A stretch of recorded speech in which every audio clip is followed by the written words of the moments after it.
I miss you. It's burdensome. You handled me cruelly. I probably shouldn't mention how I miss you. Perhaps I might say that those 3 years were truly a waste of my life.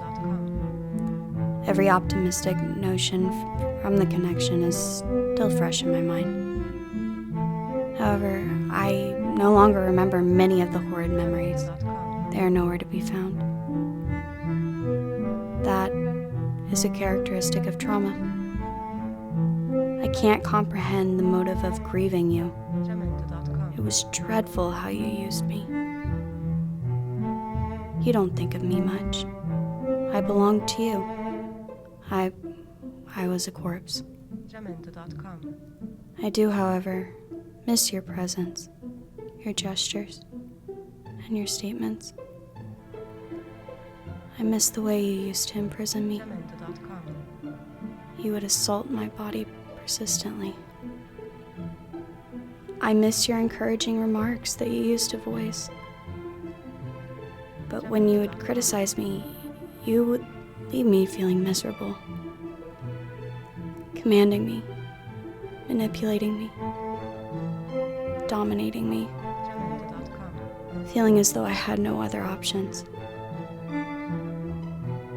It was a contradiction and muddled, and yet I should have predicted it. You were my initial long-term partner. I regret making you my first. Maybe if I'd known, I could have well chosen a different ending. Possibly, when you had jeopardized my life for the first time, I would have been wise enough to flee. I'm not certain. I just know you're missed. You were my closest companion. Nevertheless, because you restricted me from having friends, you were the only one I had. I centered my identity on you. I was forced to start over. Because of the way you separated me, I had no friends. I had no support system. If I'm being honest, I believe you had intentions of murdering me at some point. You mentioned that previously, which supports what I'm saying. You used so much deception on me. The threats seemed plausible.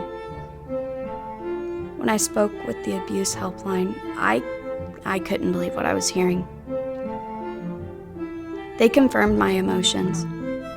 I didn't want to abandon you, though. I wanted to avoid hurting you. Isn't that absurd? However, I always put the emotions of others above my own. That is a characteristic of me. Realizing you were abused by your best friend for 3 years is, well, traumatic.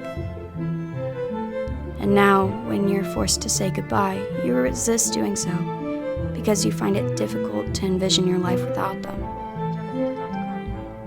However, you continue to maintain your innocence. Yet, you accuse me of being insane for the way the abuse made me act. Nevertheless, am I insane to believe that installing cameras in my home to monitor me is oppressive? You accused me of cheating on a regular basis.